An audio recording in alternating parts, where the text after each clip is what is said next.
A very good evening to you all. I most cordially invite you for the third Dr. S. Ramaswamy Memorial Lecture to be delivered by Dr. Yoganandarao. And I request Dr. Yoganandarao to kindly come and occupy the dais, please. Before introducing Dr. Yoganandarao, I just want to share some of the thoughts on Dr. S. Ramaswamy. S. Ramaswamy obtained his MA First Class in English Literature and received gold medal from Mysore University in 1954.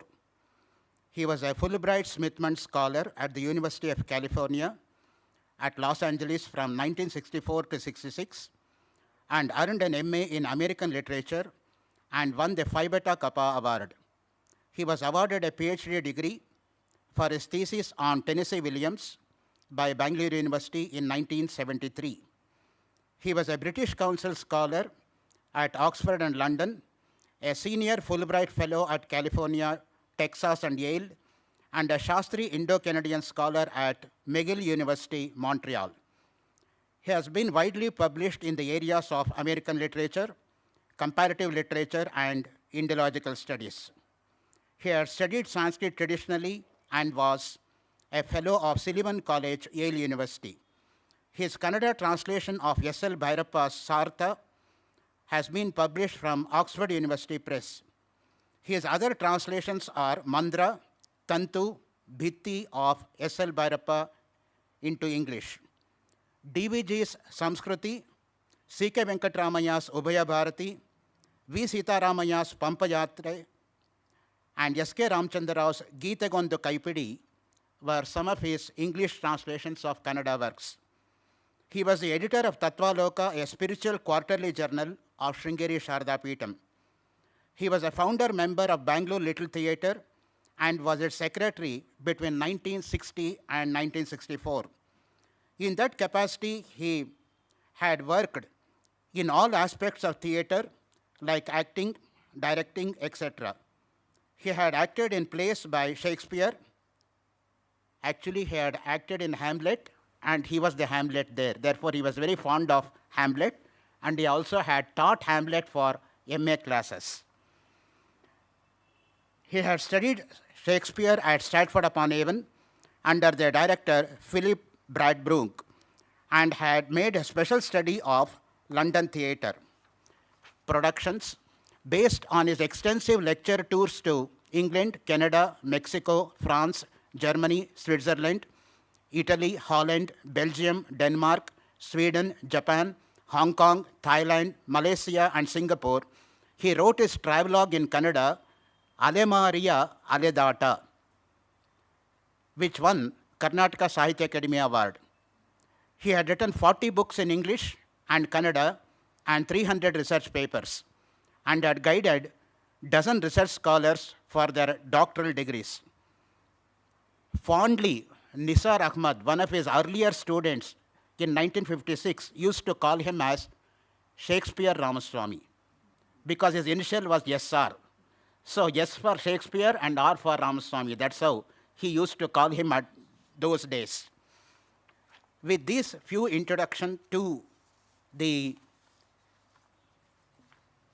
scholar in whose memory the lecture is being delivered, here is a very brief note about the erudite scholar who is here with us to share his thoughts on Shakespeare and Hamlet.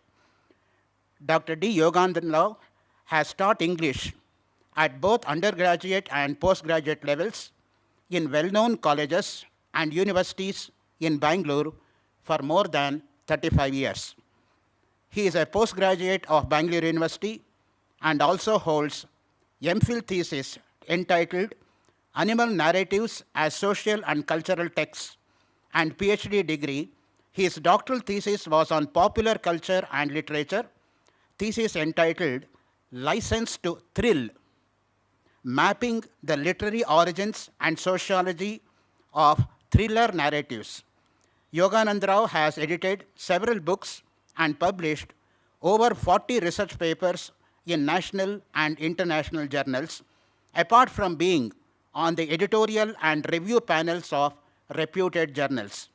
He is on the board of studies of several universities and colleges in India, and also is supervising MPhil and PhD research dissertations. His areas of interest are popular cultural studies, eco-criticism, Indian drama, curriculum, and research designs. This is a very, very brief introduction to Professor Dr. Yoganandarao. Before I request on behalf of all of you to commence his lecture on Shakespeare, I kindly request him to accept our sense of gratitude.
Good evening.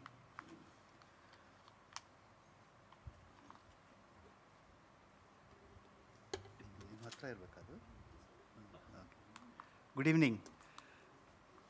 I must first thank Dr. Rangnath for having invited me to deliver SR Memorial Lecture. Needless to say, I feel that I'm extremely privileged to have been invited to deliver a lecture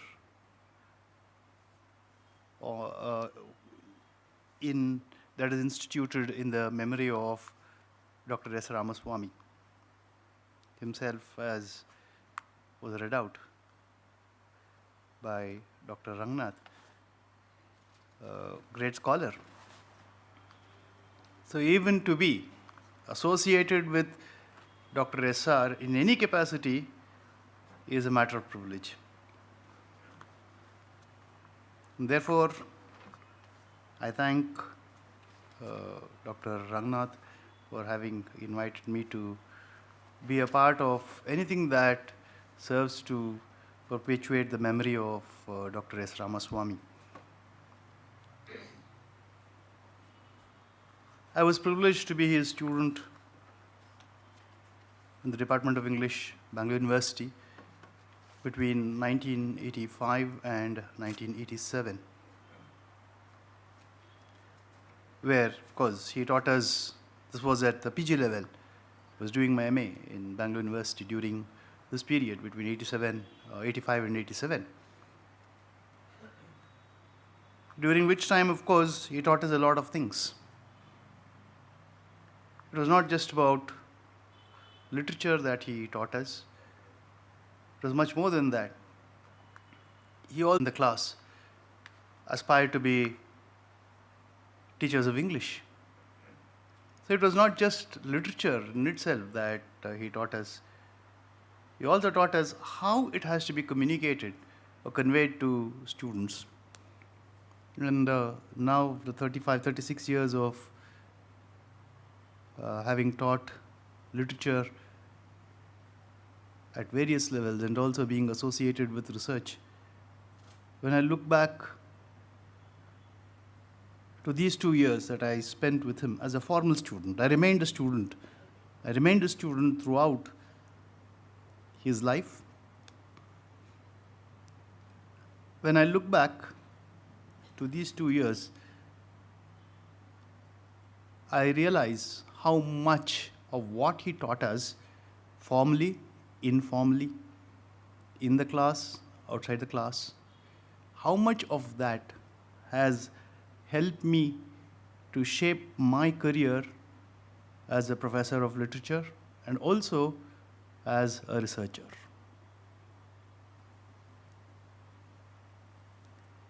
It is indeed a privilege, like I told you.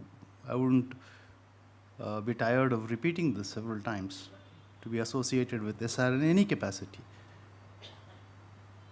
Whether it is being invited to deliver a SR Memorial Lecture or to be known as his student.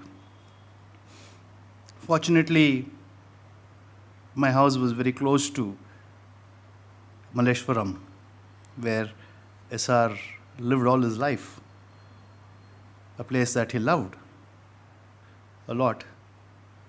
My house was very close to SR's house, and I would very frequently visit his house in the evenings. And it would always be very, very cordial, very, very friendly, very, very affectionate.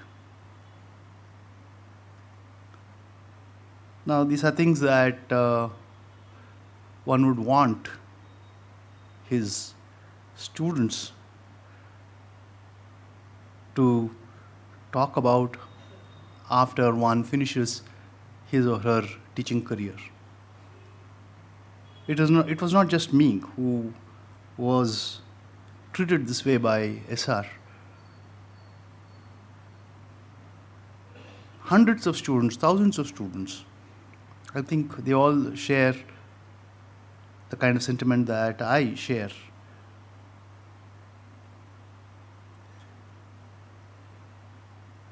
There are a lot of things that he taught us. As I told you, one of the things that I tried to inculcate in my career as a professor of literature was this: always be a stickler to time. If SR's class was between 11 and 12, he would be in the class exactly at 11, not 11:01 or 10:59. And he would finish his class exactly at 12, not at 11:59 or 12:01. Never have I seen him do this. In the 2 years that he taught us several courses. He taught us Shakespeare. He taught us Commonwealth literature, what used to be called as Commonwealth literature then. Now it's called post-colonial literature. He also taught us American literature, as I remember. He taught us a lot of courses. He taught us a lot of texts. But never have I seen him leave the class early or late. It was not just these 2 years. After I started teaching, there were several conferences and seminars that I organized. And SR would always be on the top of the list of resource persons. He would simply ask, how much time do I have? If I were to tell him 45 minutes, if I were to tell him 1 hour, then he would end his talk or presentation exactly in the time that was allotted, within the time that was allotted. So this was one of the things that I tried to inculcate in my life as a professor of English, and I must say that I was not always successful. So that has always remained an ideal. How exactly did SR do it? Even today it's a mystery. And as I remember, during my student days at the PG level, Bangalore University, there were no bells. Because in UG colleges, there are bells to remind you, to mark the time. There were no bells. How exactly did SR figure out when it was time for him to come into the class and when it was time for him to go out of the class? How exactly did he figure this out? It has remained a mystery. This is just one of the things that I admired in SR. And it was not just during those days. When we were students, this was something that was lost on me, meaning, in other words, I hadn't paid much attention to this. But after I started teaching, I began to realize how exactly did he work this out. And for 35 years, 36 years, I've been trying to find the answer. I haven't found the answer. Maybe in my visits I should have asked him. I didn't, unfortunately. I didn't ask him. Anyway, this is just one of the things that did strike or has struck very interesting about SR. There are so many other things that I can talk about, but then a lot of people here may already know quite a lot of things about SR that I may not be aware of. So all I can say is that he was an excellent professor of English, and beyond that, a great scholar. Generally what happens with professors is this, that they remain glued and stuck to their disciplines. Rarely do they venture out of their disciplines. But SR wasn't like that. SR was, of course, very well read. Dr. Rangnath gave us a list of his achievements.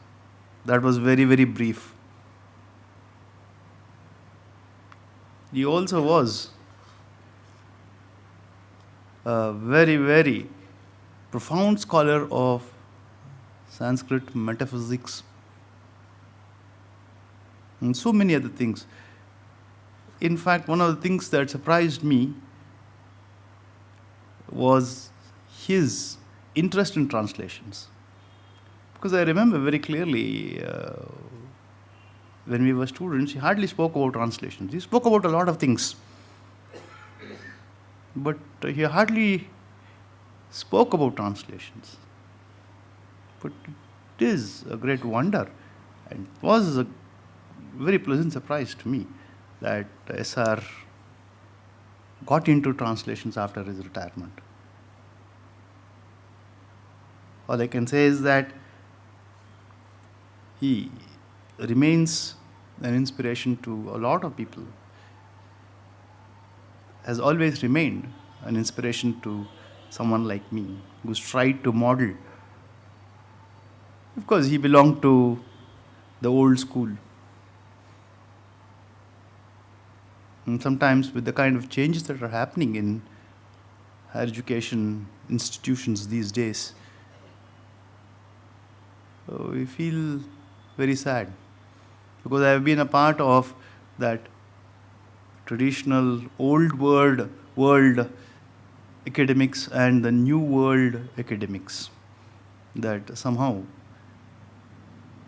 creeped into our institutions, especially after 2004 in Bangalore University.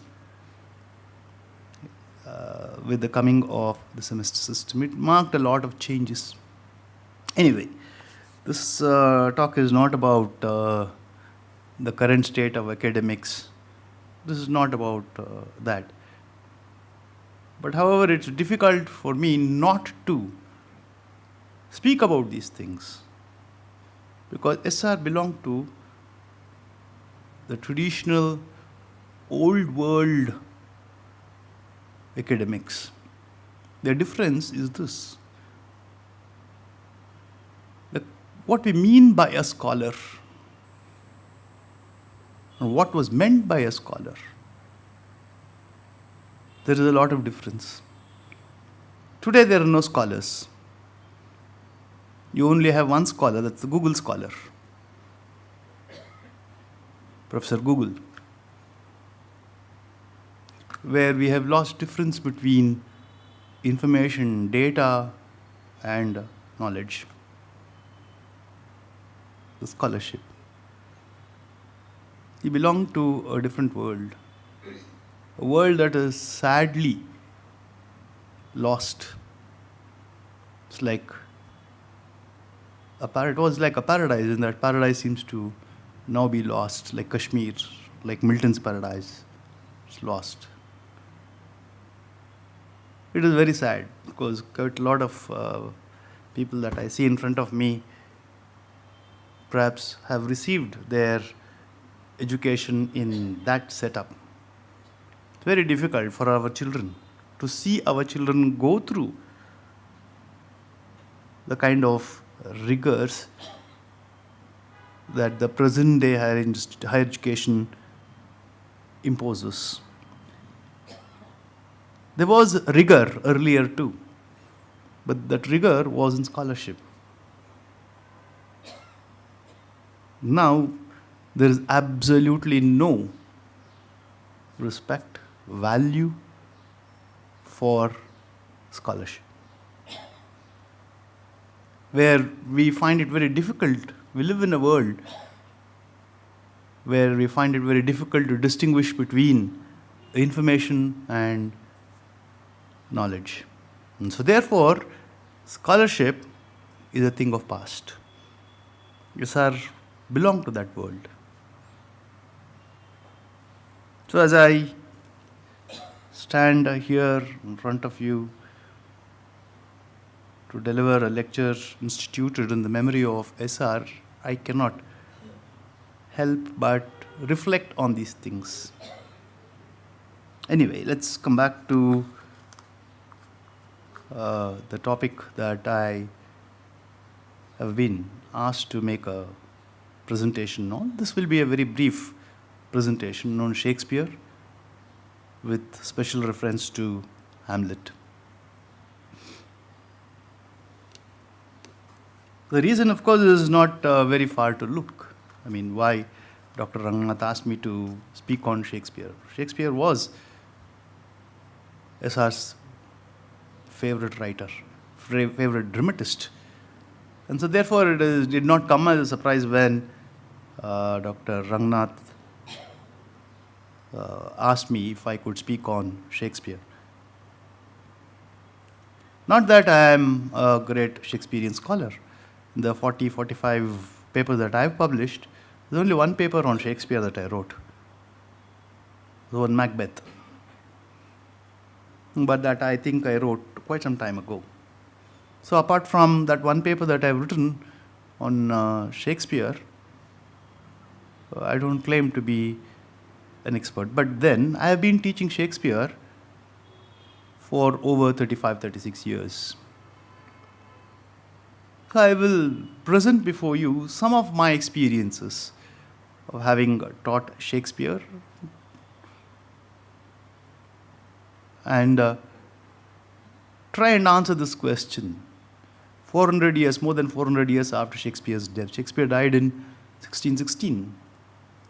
10 years before that, he'd stopped writing. 7 years. 1611 was when he wrote his last play, The Tempest. After that, he bid adieu to theatre, to London, and went back to Stratford-upon-Avon, where he was born. So we are talking about a writer, a dramatist, 400 years after his death. 430 years after his plays were written, after he wrote his plays. Most of his plays were written between 1590 and 1610, 1611. It was in this 2021 years that he wrote what is claimed to be his 37 plays, 154 sonnets, and a couple of long poems. Perhaps outside England, if there's any one country that has taken to Shakespeare in a very big way, it is India. What could be the reasons? There are two reasons. One is the institution of English studies, English courses in India. But we must also remember that this came as a part of the colonial initiative. We must also remember that English as an academic discipline was introduced in Indian colleges and universities first, much, much earlier than it was introduced in the famed, hallowed British universities, Oxford and Cambridge. It was introduced much later. And even when it was introduced as an academic discipline in England, it was first introduced not in universities, but in technical institutes. By that I mean, say, something like, say, diploma granting institutions, something like what we have, the Polytechnic. Meaning, in other words, I mean, if you make an inference, what it means is this, that it was literature, English literature, was never considered to be a part of classical education in England. It was never seen that way. And its introduction at this level, the Polytechnic level, the Polytechnic basically were for workers, like electricians, plumbers. So if you read between the lines, obviously English literature was introduced as an ideological weapon. But however, this is only one part, that is English literature, and through English literature, Shakespeare entering something like India is only one part. That's the academic part. But Shakespeare entered India much earlier. Not by the way of academics, but by the way of his plays being performed in India. This was at least 30, 40, 50 years before English literature was introduced as an academic discipline in India.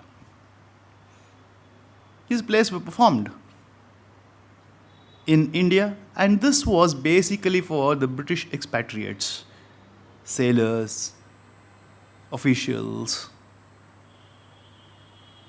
British officials who were stationed in India. The idea was to ensure that they did not lose contact with their culture. This is how Shakespeare entered India. So one way of looking at Shakespeare, this is what is happening in the present day English literature departments in India, in Indian universities. I will come to that. So, in a way, because he's associated with British Empire, and British Empire has always symbolized for India the slave, the inculcation, the instilling of slave mentality. So, looking at Shakespeare becomes very, very difficult in the sense, how do we look at Shakespeare? Do we look at Shakespeare as a part of this colonizing initiative? Or is there any other way to look at Shakespeare? In the last 40, 50 years, Shakespeare has been looked at from this point of view. There are serious debates in departments of English questioning the relevance of Shakespeare in Indian classrooms. But before that, before the advent, this coincides with one, independence, former colonies becoming independent, one, and second, with the coming of independence, the emergence of what is called as a post-colonial consciousness. So this rising post-colonial consciousness is what implanted this idea in our minds. In the sense that what Shakespeare used to exercise ideological control over Indian minds. Was Shakespeare a means by which Indians were convinced about their inferiority and the superiority of England? Because one of the most important means by which the colonies worked, or rather the empires worked, whether it was Britain, we know very well that most European countries were involved in colonizing. So, we happen to, whenever we talk about colonization, we talk about Britain, we talk about England, because England is what colonized us, but it was not as if only England was involved in the colonizing initiative. Several other, almost all European countries, even such a small country as Portugal, was involved in colonization. We know parts of India were colonized by the Portugal. In fact, the Portuguese were the first ones to come to India. This was in 1400s, 1300s, and 1400s. Then, of course, there follows a series of different European countries trying to colonize India, trying to begin their trade with India, and subsequently we know that that's history. The French came, the Dutch came, the Spanish came, and the big fish called India fell into the hands of, we know that, that's again not something that is unknown. So therefore, the relationship with Shakespeare in India has always been problematic. Like I said, it falls in two phases: pre-independence and post-independence. Pre-independence is this open admiration for Shakespeare, because Shakespeare had become, or is still, a cultural icon of England. It's not difficult to understand why he became very, very important in Britain and for the British.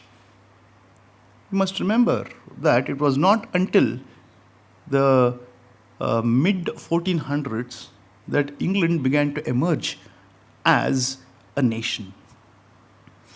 If you look at the British history, you will see that almost for till 1066, you know very well, the British history is divided into three parts.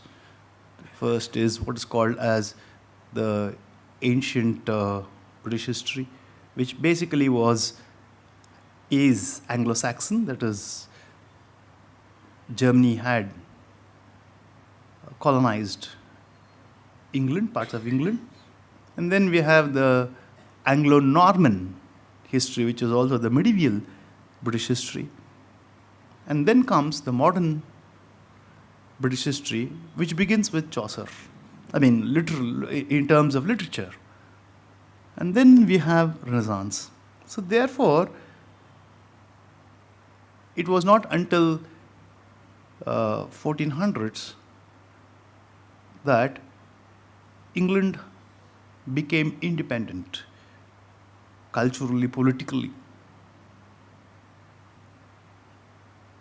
So if Britain had colonized India, it was not as if England itself had not been colonized. It was also colonized, like I said. But it wasn't called colonization then, because how we characterize colonization is very different now.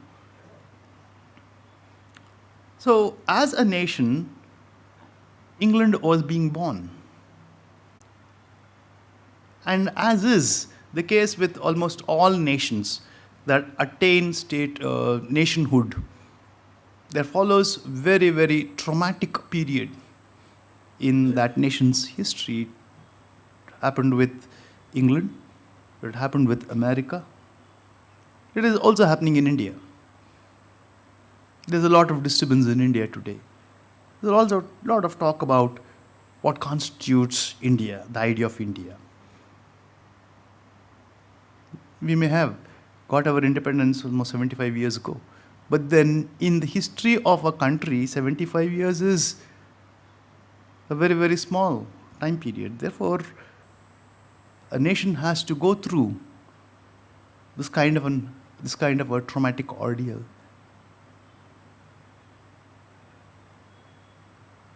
And it is after this kind of an ordeal that a nation begins to achieve its identity or obtain its identity.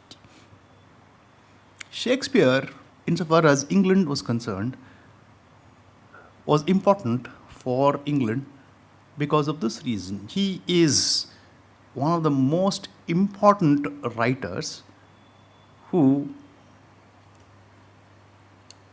gave some kind of a shape to the British identity. Therefore, Britain is not very willing to let go of Shakespeare, and later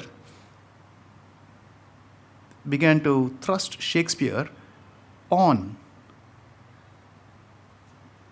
its colonies.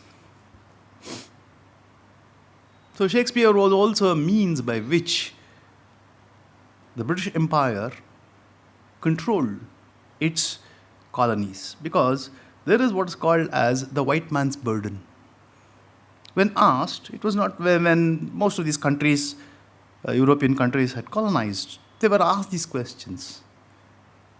Is it not unjust for a country which is almost 20,000 kilometers away to occupy illegally another country and impose its dictates on the natives of that country? Is it not unjust?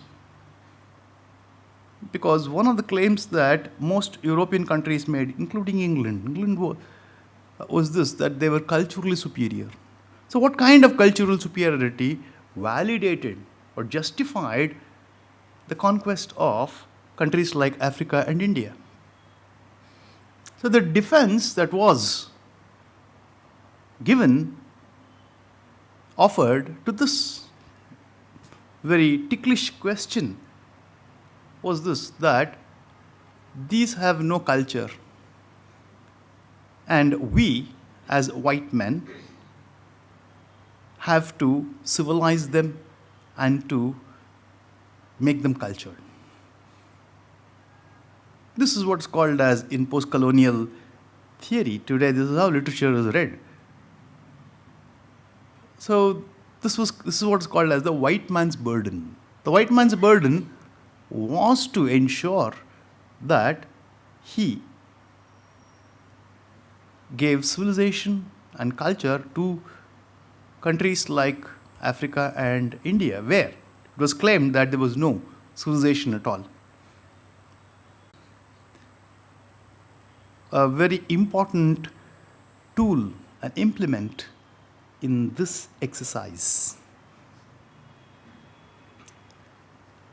Hence, post-1960s, 1970s, with the rising post-colonial consciousness. Post-colonial consciousness simply means that somewhere or the other, our culture, our history was very cruelly and violently disrupted. Therefore, it's necessary for us to go back to our roots. This consciousness also involved assessing, evaluating, trying to understand the kind of damage that had been done to those countries that had been colonized. Political self-determination came only in 1947 for a country like India. But then, with this, cultural and other kinds of self-determination did not come. This realization came to India 10-15 years after India got its independence. Because the way things were looked at with regard to India's independence was this. The moment we send the British packing out of India, away from Indian shores, almost all problems will be solved. The only problem was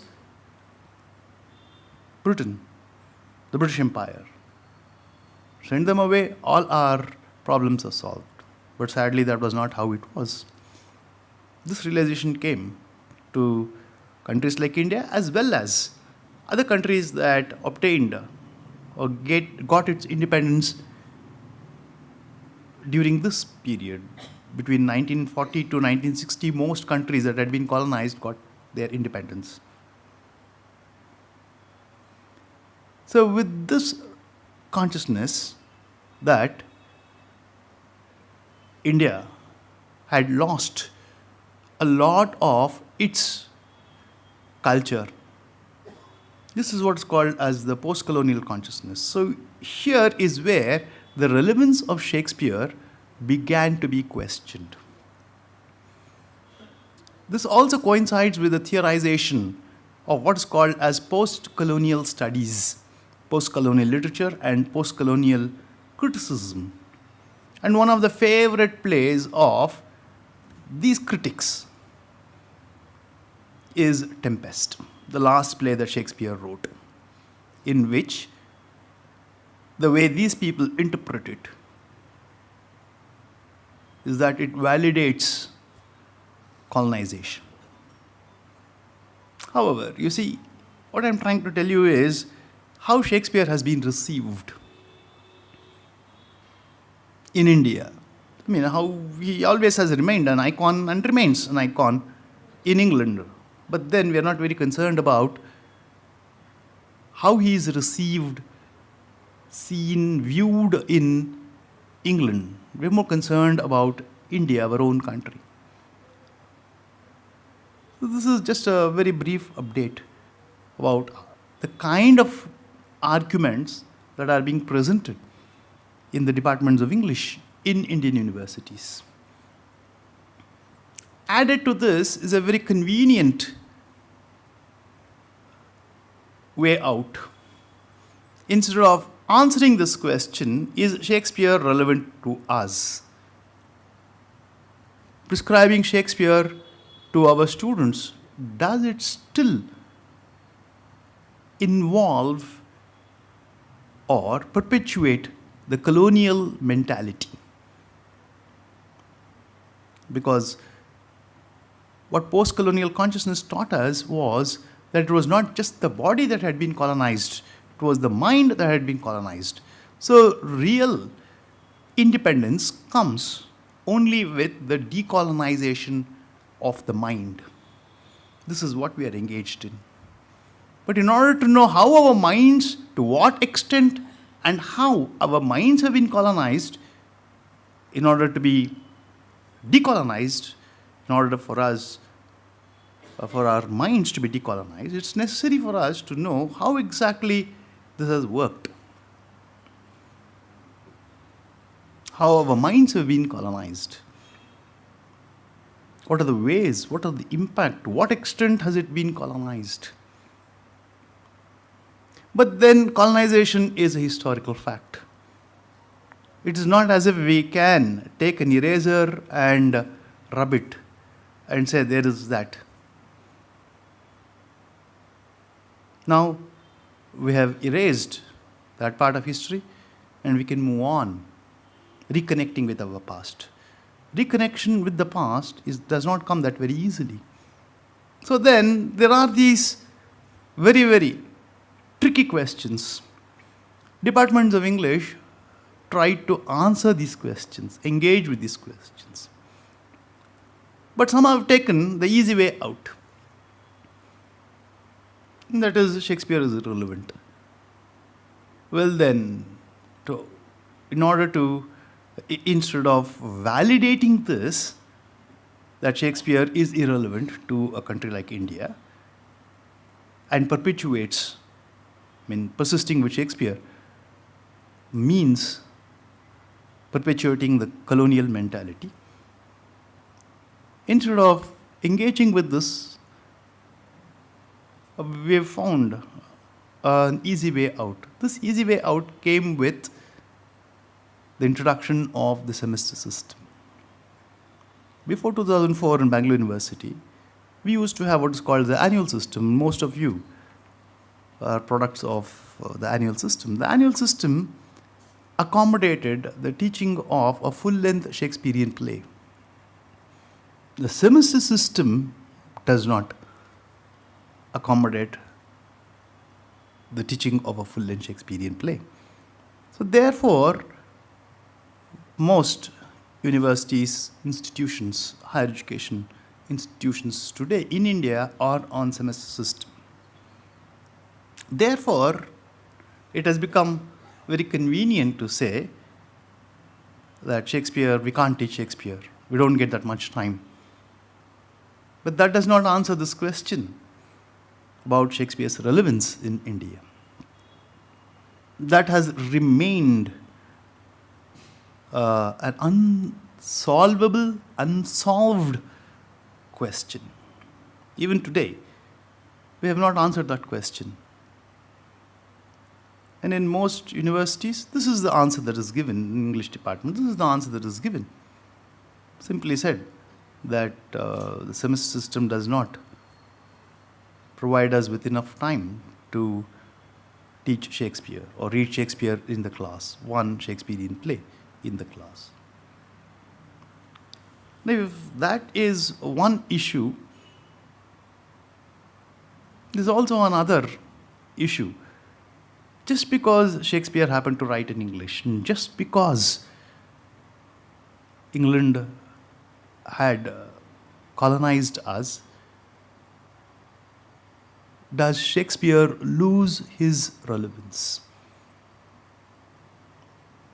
Can we not look at Shakespeare as a writer?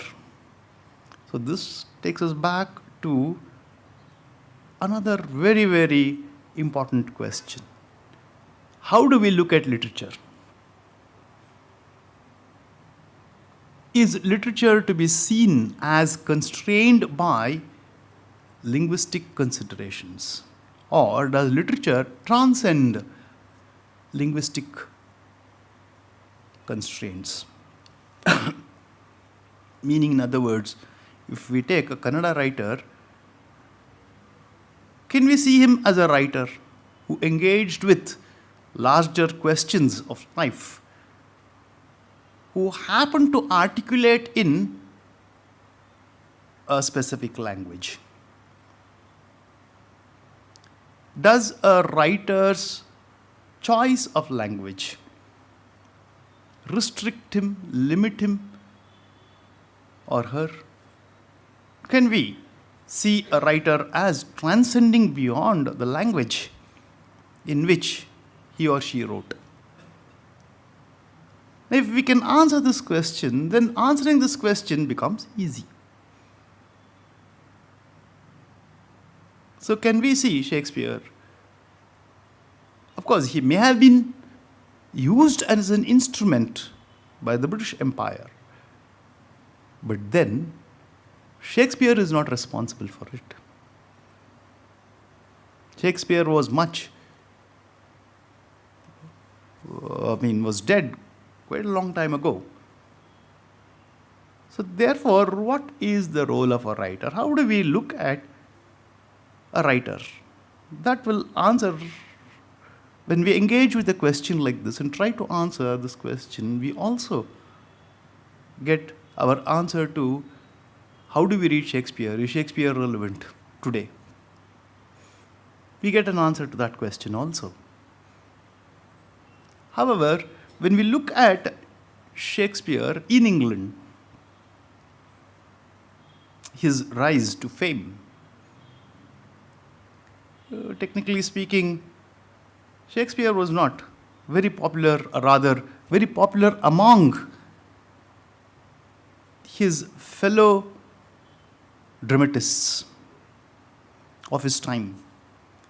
He was called an upstart crow by another colleague of his, Robert Greene, called him an upstart crow. But then he was very, very popular with the masses. So therefore, Shakespeare never belonged to the elite culture. He always belonged to the elite culture, which was basically elite literary culture, basically called the university wits. They did not have much respect for Shakespeare because, from their point of view, Shakespeare was not well educated. He had not attended any university. He had not received any education from any university. So his contemporary playwrights, who were all very educated and formed this group called the university wits, looked at Shakespeare with a lot of scorn. Like I said, they called him an upstart crow. Obviously, the poet was seen as a singer, and there are certain birds that can sing very melodiously, and crow is not one of them. That is what was called, an upstart crow. But then he was very, very popular. His plays were very, very popular during his time. So therefore, Shakespeare did not belong to the elite culture, but belonged to the popular culture. That explains quite a lot of things about Shakespeare, the way he went about. Because one of the things that popular culture does, for example, our Bollywood movies or Kannada movies, they all belong to what is called as the popular culture. One of the politics of popular culture is to endorse a dominant bias, make it very, very normal and naturalize it. So Shakespeare is seen this way too. So some of the dominant prejudices that were present during his time. So what is a writer?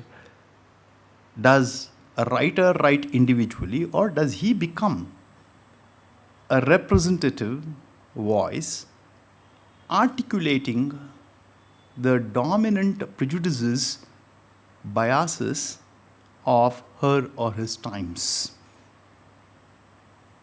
When we frame a question like this, then reading Shakespeare gets a direction. But then, like I said, the masses liked him. He was immensely popular, but never popular with the elites, not the university wits, but with the common people,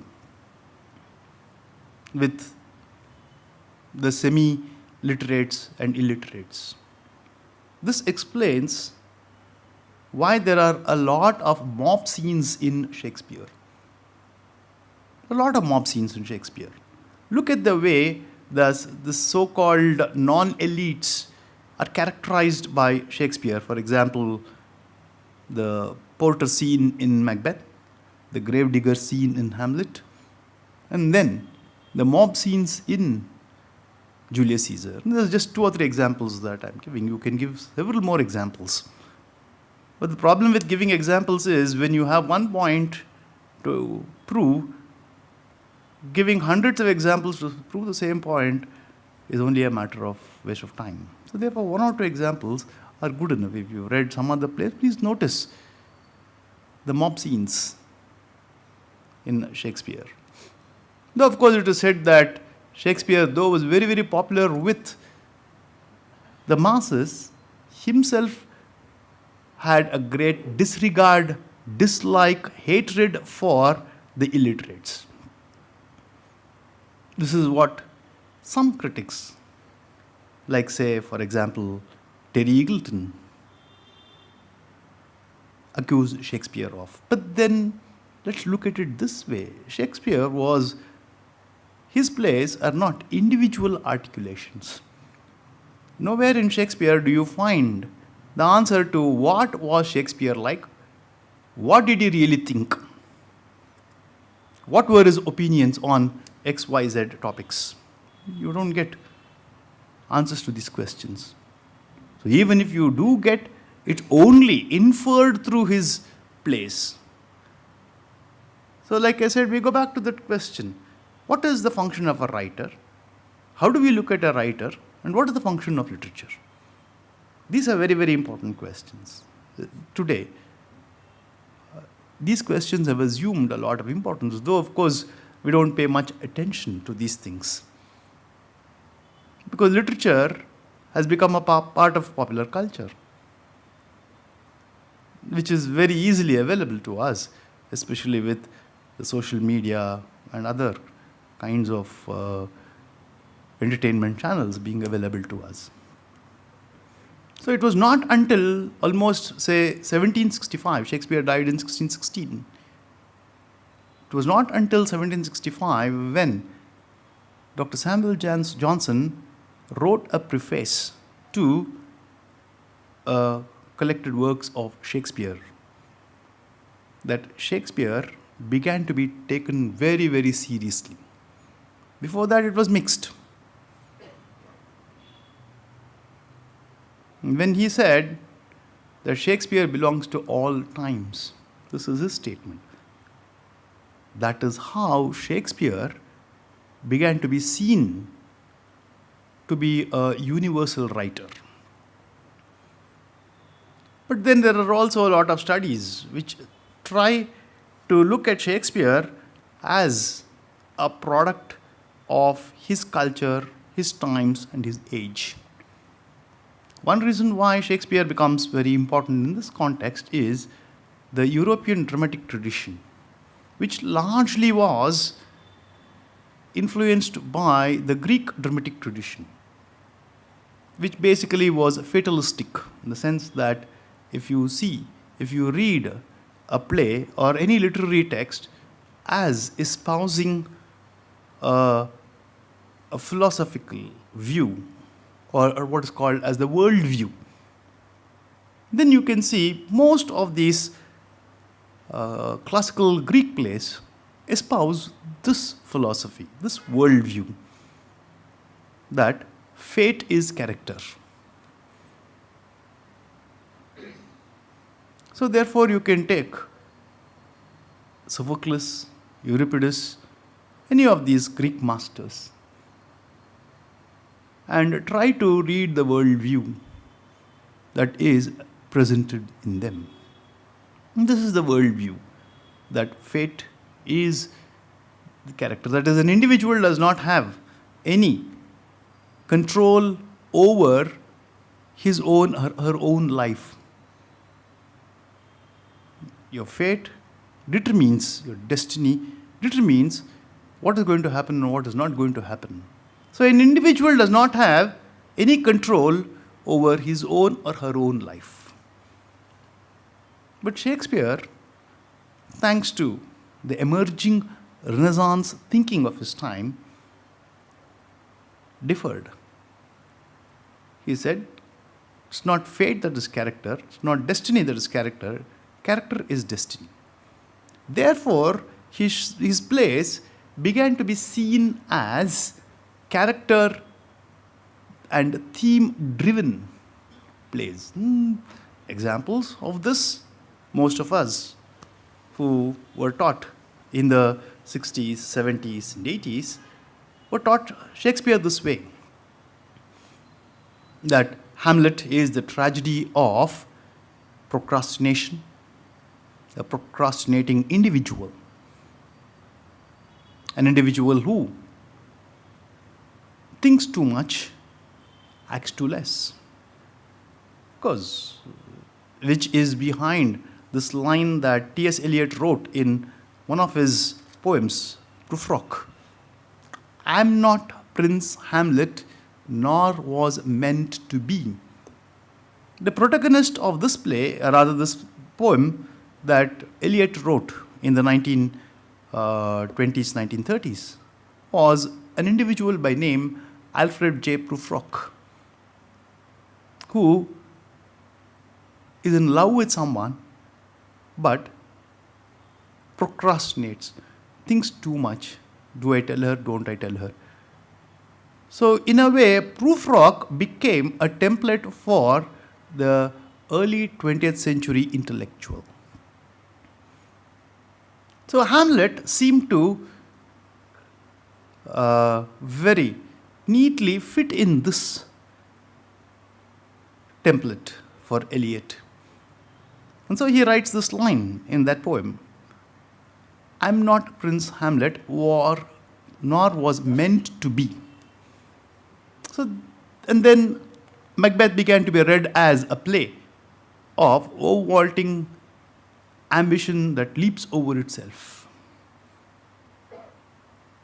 Then Othello, tragedy of conjugal jealousy. So this is how Shakespeare's plays were read. Much of this had to do with a very important book that appeared in 1904 by A.C. Bradley. Most of our professors would quote this in our classes. In fact, A.C. Bradley's reading of Shakespeare, his book on Shakespearean tragedy, which is called Shakespearean Tragedy, which were his lectures, which originally were his lectures, and then he published it, was so very influential that this magazine called Punch in 1926 carried out this poem, this short poem, something like a limerick on A.C. Bradley. I'll just read it. I dreamt last night that Shakespeare's ghost sat for a civil servant post. The English paper for that year had several questions on King Lear, which Shakespeare answered badly because he hadn't read Bradley. Very interesting. I mean, that shows the kind of influence that Bradley's reading of Shakespeare had on the kind of bearing that it had on the way Shakespeare was received. So therefore, much of his plays, in much of his 37 plays that he wrote, much of it fits, especially those plays that fit in this framework, that is, character-driven themes. It is the tragedies that fit very neatly in this slot. And therefore, this kind of a reading that Shakespeare overturned the Greek idea, the Greek philosophical worldview, that is, fate is character, into character is fate. The idea is this, that Shakespeare tries to show how an individual is in control of his own or her own life, and an individual shapes his or her life, and it's not always fate. So an individual has a role to play in his or her life. Otherwise, what is the role that I play? If destiny is my destiny has determined everything, then what role do I have to play in this world? I as an individual cease to be. So, from this kind of a reading, Shakespeare became very, very important because he spoke about an individual's role in his or her own life. So Shakespeare also became famous for this. Therefore, Shakespeare was seen as a great playwright.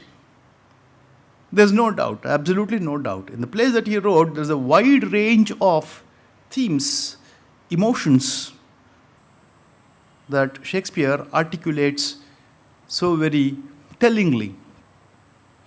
I remember SR used to tell us this. One of the reasons why Shakespeare's plays have great poetry is because of the kind of conditions, stage conditions of his period. Most of his plays as we know, electricity was invented, discovered much later. So most of his plays, not just Shakespeare's plays, the plays of the Elizabethan writers, 16th, 17th, 18th century, till the invention of electricity, were played out in natural light. And then with no stage lighting, a lot of stage props were unknown. So the only way that Shakespeare could convey was by the way of words. And therefore, Shakespeare's plays are rich in poetry. Look at the way, for example, Hamlet begins. It's being played out in broad daylight, but when the play opens, it is midnight. Today, it's very easy to replicate night on the stage with the kind of lighting technology that is available. Some of you who may have been associated with the production of plays or having seen, witnessed, watched plays, this is very easy. It's not very difficult for me to convince. It's very easy to replicate these conditions. But then, when Hamlet was staged in broad daylight, how would it be possible for Shakespeare to convey that it was midnight?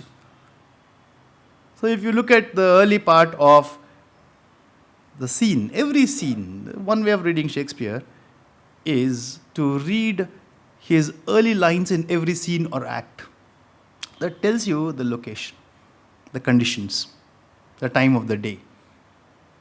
So if you read the first few lines of Act 1, Scene 1 of Hamlet, you will see that there are a couple of references to the time of the day. What time is it? It struck the midnight hour. Then it is reinforced. I heard it not. He said, no, I heard it. So you see, it is being reinforced. Very subtly being told that it's midnight. And therefore, not a mouse stirring. So it's very, very silent. It's midnight. This is conveyed. And this also becomes the cause for the richness in Shakespeare's poetry. Plays. Why are his plays so very rich in poetry? Now, if you disregard,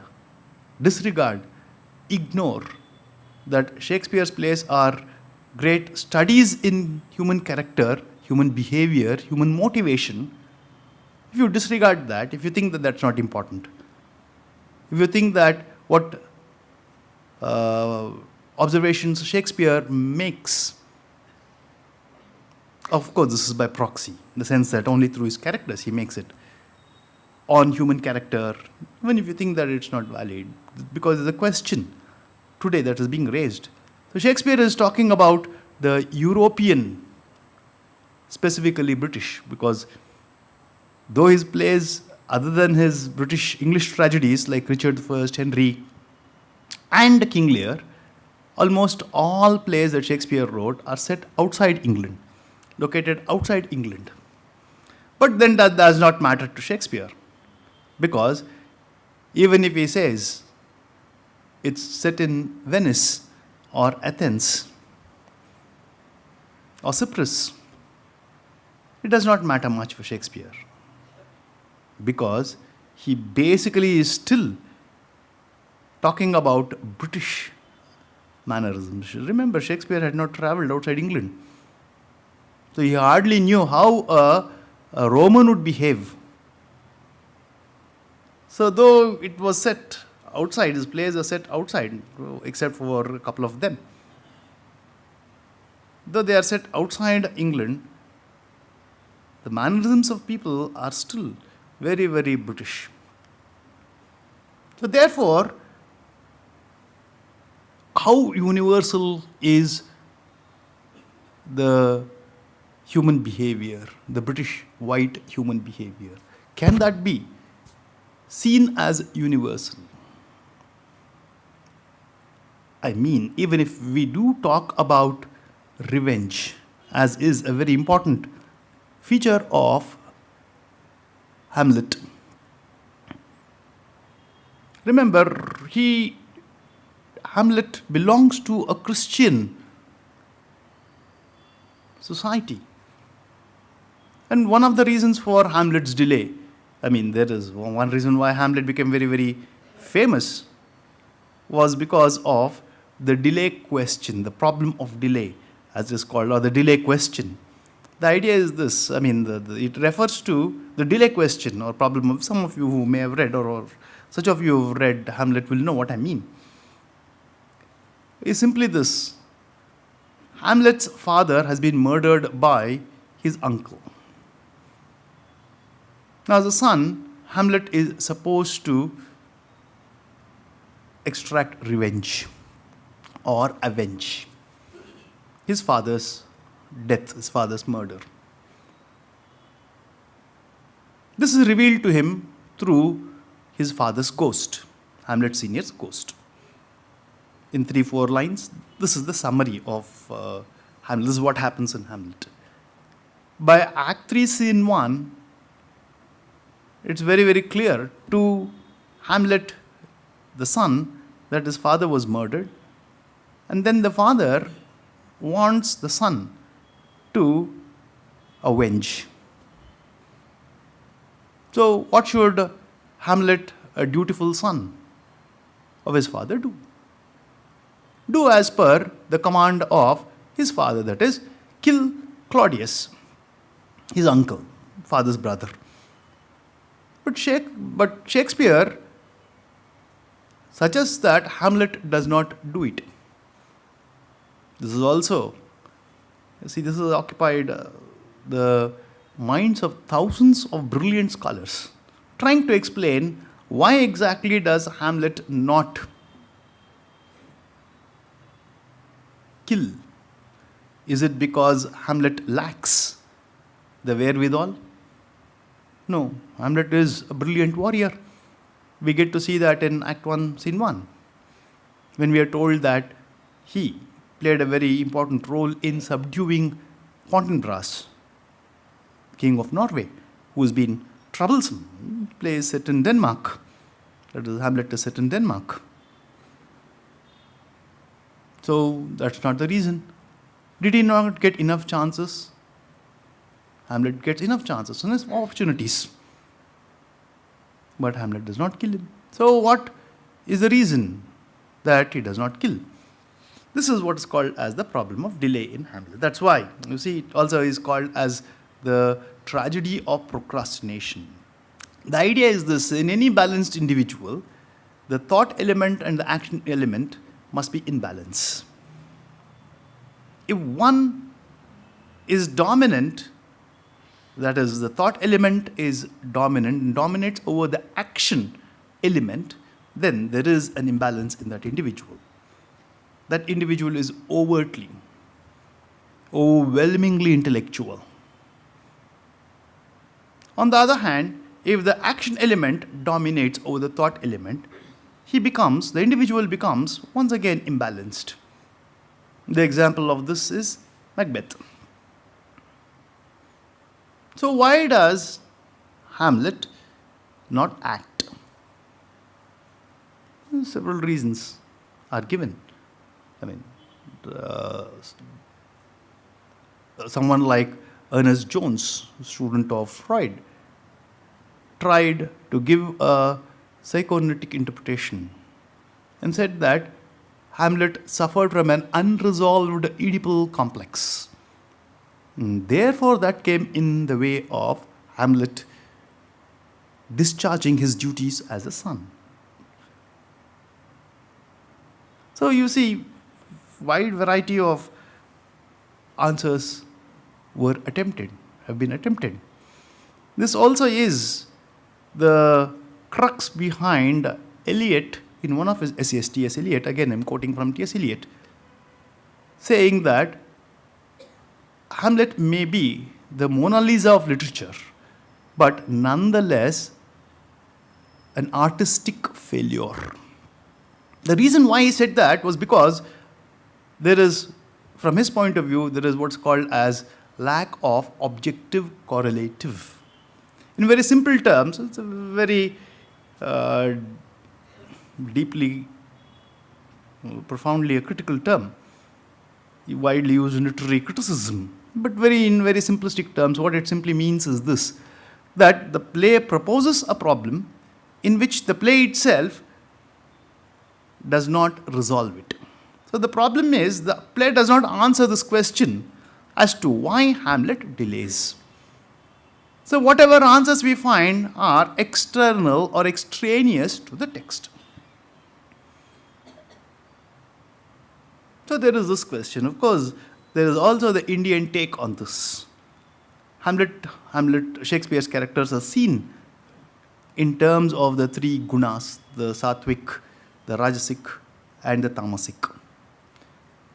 So in this mode of interpretation, Hamlet is seen as a sattvic who is given the task of a rajasic that can be performed only by a rajasic.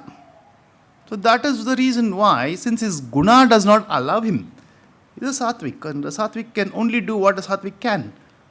He cannot do what a rajasic can, which is what Macbeth is. Macbeth is a rajasic. So therefore he has no problems in killing people. In fact, we know Macbeth is one of the most bloodiest, most violent plays that Shakespeare ever wrote. And one of the shortest plays in Hamlet is one of the longest plays. So therefore, this mode of, you can see how at different times Shakespeare was seen in different ways. But after 1960s, the way Shakespeare has been seen is very, very different. For example, even if we do take Hamlet, no longer is it read this way. I mean, as character-driven themes, or what kind of comment does it offer on individuals' behavior, response, etc. Because these are not seen as universals anymore.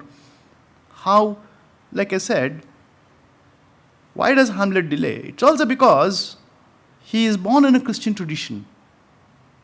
And in the Christian tradition, in the Bible, it is very clearly said that thou shalt not indulge in vengeance. Vengeance is mine, saith the Lord. It's a very important dictum for a Christian. And Hamlet, being a Christian, is torn between his Christian values, which says, don't try to extract revenge. Revenge is mine, says God. And the dictum, or the order, the command that is imposed on his father. So this is also seen as an explanation for this delay. He is torn. Hamlet, the man, is torn between his duties as a son and as a Christian. So that also is one explanation that is offered. I mean, there are several. I just gave you 3 or 4. But then, that's not how Hamlet is read today. Hamlet would be read as a play that brings out the popular sentiment about monarchy. 2 plays, Hamlet and Macbeth. Both of them are concerned with monarchy.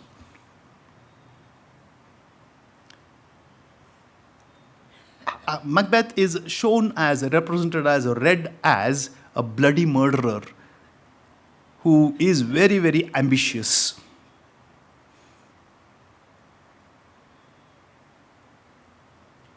And his attempts to kill Duncan and then become the King of Scotland is seen as a manifestation of his overwhelming ambition. But then the play can also be seen in another way, which is how it is being seen, as questioning monarchy. So early days of, remember, it was not until in Europe, it was not until the French Revolution, the idea of democracy became fully crystallized. But these were early days, the history of Europe. These were dissensions. Remember, what did French Revolution do? It also questioned monarchy.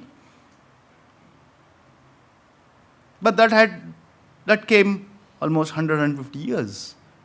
And no revolution happens just in a matter of a couple of days. It takes a long time for it to build. And these were very early days when there were dissensions, there were dissatisfactions about monarchy in England, in Europe, in general. So Macbeth was seen as someone who questioned monarchy. Remember, he is undecided about whether he has to kill Duncan or not. It was only after Duncan pronounces his son as the Prince of Cumberland, that is, in other words, the next king after him, that Macbeth puts his thoughts in action. Much of it is blamed. And it is said that it is because of Lady Macbeth. But that's a very wrong way of reading the text in the present context.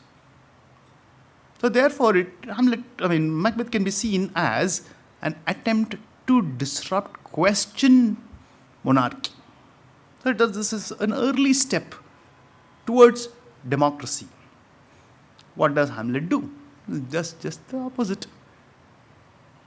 Why is Hamlet troubled? Why is the ghost asking Hamlet to extract revenge? In fact, that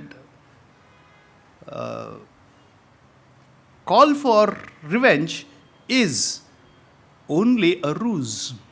What the ghost is asking Macbeth to do is to ensure that monarchy continues.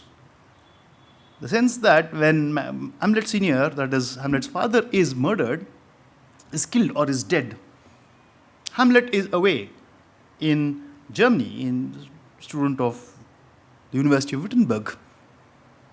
But when he comes back, he sees that his uncle, that is Claudius, has not only married his mother, but also has become the king. So therefore, this has disrupted monarchy, because after the father's death, it should have been the son who should have been the king of Denmark. That doesn't happen. So the ghost is, in a way, asking Hamlet to ensure the continuation or the perpetuation of monarchy. In both the plays, please notice that it ends with the perpetuation of monarchy. In Hamlet, though of course Hamlet does not succeed, that is, does not become the king, it is another, the young Fortinbras, who is the Prince of Norway, who becomes the king of Denmark. Which means, in other words, in one way or the other, willy-nilly, monarchy is perpetuated. Anyway, I think with this brief presentation, what I was trying to tell you was trying to take you through, in the time that was available to me, take you through how Shakespeare has been received, how Shakespeare has been understood. How we understand any writer depends upon the time in which we operate or alive. A lot of things that happen around us influence our views of how we read literature. For example, this is the last thing, last couple of lines that I will. What was the influence behind A.C. Bradley's reading of Hamlet, or rather any of Shakespearean tragedies, as character-driven? The reason was, remember, this book was published in the first few years of the 20th century. In fact, it came out in 1904. Before that, these were his lectures. So it must have started somewhere in 1899. So 1899 to 1903, 3-4 years of his lectures, the professor of English. 25 years, 40 years before this is Charles Darwin's Origin of Species, published,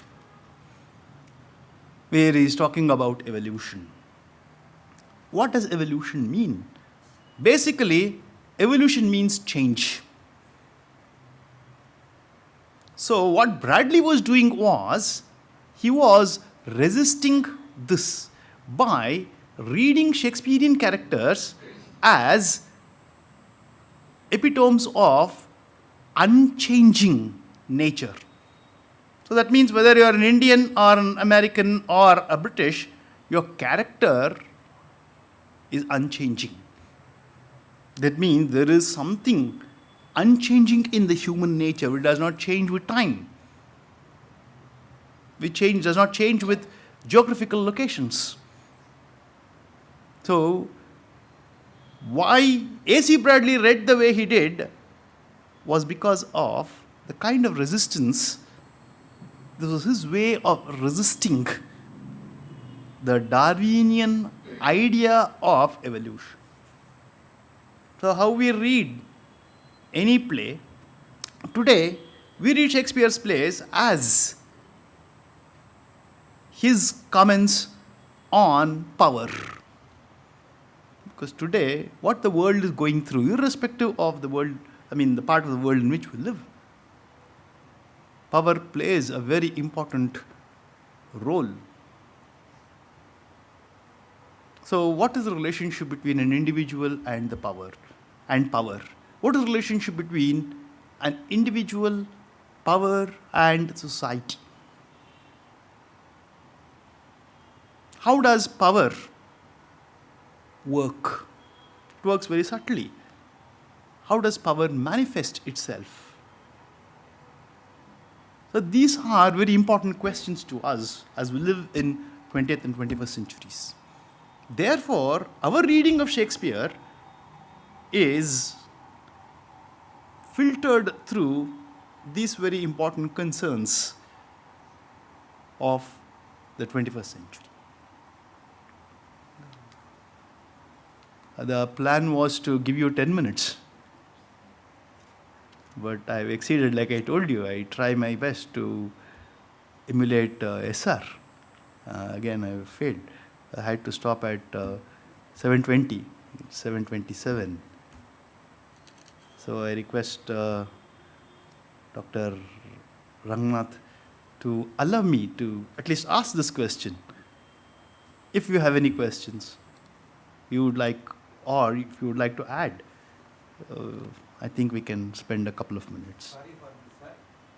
Introduction flavor was good. You have totally given introduction ketchup and chutney more. And the food, omelette is less. We are hungry with the omelette. Sir, with the time that was available to me. Sorry, sir. No. With the time that was available to me, I also had to tell you. No. You have to divide 45 minutes for introduction, 45 minutes for Hamlet. Sorry for this, sir. Well, Hamlet is only one play. Of course, that was what I was specifically asked to focus on. It is pricked. Sorry for this. No, sir. It is not. It does not.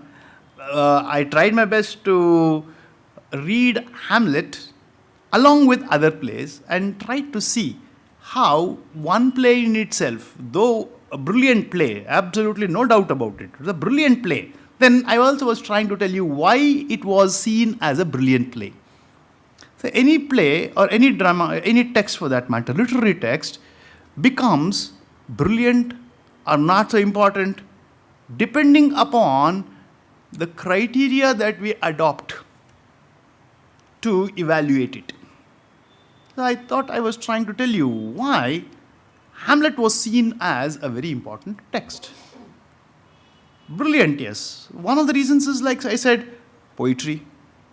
Because of the kind of remark that it makes on the 20th century intellectual, as someone who has a lot of information, but very little direction as to how to act. So therefore, in early 20th century, as I was telling you, Eliot wrote that poem, Prufrock, who was meant to be a prototype of Hamlet, the 20th century, early 20th century Hamlet. Hamlet was seen as intellectual. So why did that play become important to the early 20th century audience or readers of the play? Why does it become important to us?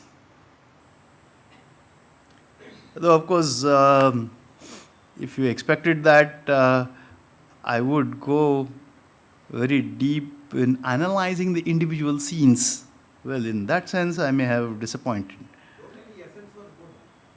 It's okay, sir. It's okay. It's okay. I mean, the kind of time, I also had to talk to you about Shakespeare's reception in India. And why, I've not answered that question, I know. Is Shakespeare relevant? I have not answered that question. That question is very difficult to answer. It's for individuals to answer. And I tried to help you resolve that question for yourself. That's what I tried to do. I did not answer, but I tried to give you all that was necessary to help you answer that question. So, different points in time, Hamlet has been seen in different ways. So, at different points in time, what determines our response to any text for that matter, Hamlet included? So, today, how would I teach or read Hamlet? Would I read it in the same way? No, I would not read it in the same way. Like I said, I would read it as a comment on power. I would read it that way. It may not always be. See, this does not make Shakespeare irrelevant. In fact, what we do is we find new ways to say Shakespeare's Hamlet is still relevant. Shakespeare is still relevant. But I did not say that. I tried to help you consider that possibility. So if we find Hamlet still worth reading today, why? Why? One, Shakespeare is a constant reminder of our colonial history. So then, why read Shakespeare? Why read Hamlet? So then, this is one reason why we can read Hamlet. I tried to tell that in not very obvious terms, because to say, this is why we should read Hamlet is imposing my ideas. No decent student of literature will impose. So in the time that was available, that is what I could do. Thank you. Please. So far we have heard a very methodical, objective, historical, post-colonial, and the concept of Shakespeare in Indian realm that has been taken in a very systematic manner in the short time span which was allotted to Dr. Yoganandarao. I think he has done more than justice to the subject in this very short period of time. Because of his extensive reading, he has not only read Shakespeare, but precursors of Shakespeare, Shakespeare, successors of Shakespeare, critics of Shakespeare, which is positive criticism, which is negative criticism in the post-colonial concept has been conceptually concretized by Professor Yoganandarao in his own inimitable way, for which we and Gokhale Institute are highly grateful to him. He beautifully contrasted the two plays, Macbeth and Hamlet.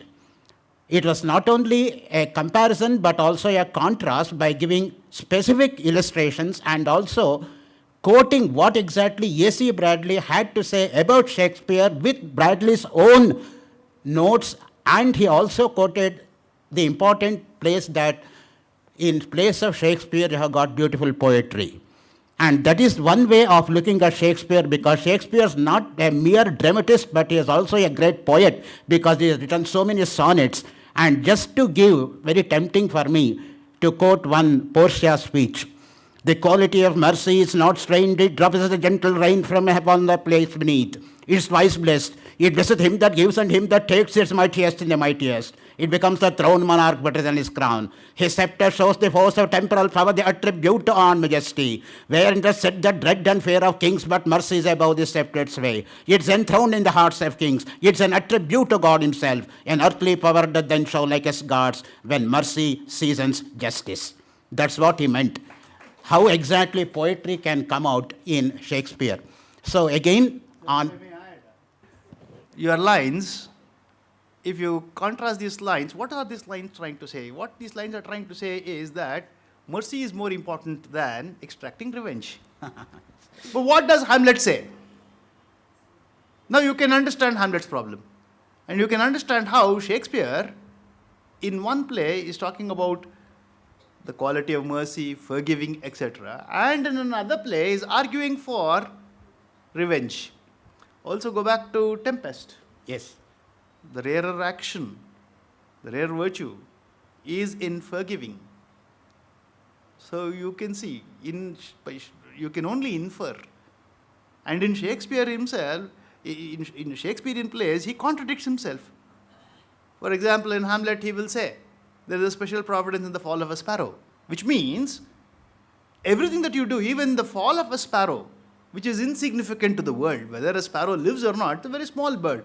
It's a very insignificant bird. It's not a very beautiful bird. Even in the fall of a sparrow, there is a special design. On the other hand, in Julius Caesar, he will say, the fall, dear Brutus, lies not in our stars, but in ourselves. What do you make out of that? So, you can see, Sir is trying to tell you that there is a lot of contradiction in Shakespeare. thank you very much. Sorry, sir. Sorry, I'm sorry. No. Thank you very much, Dr. Yoganand, for shedding this new light. How exactly a great person has to be understood from different perspectives. There is no single perspective of understanding him. Depending on our intellectuals, depending on our experience, and depending on our total perspective of Shakespeare, what exactly we come to. Not the hasty generalization, but the real generalization. So that's what special light has been thrown by our revered professor. On behalf of you, on behalf of Gokhale Institute of Public Affairs, and also on behalf of the Department of Kannada and Culture, Government of Karnataka, I profusely thank for having accepted this lecture by Professor Yoganandarao, and we are grateful to you, sir, for your valuable time. Thank you very much.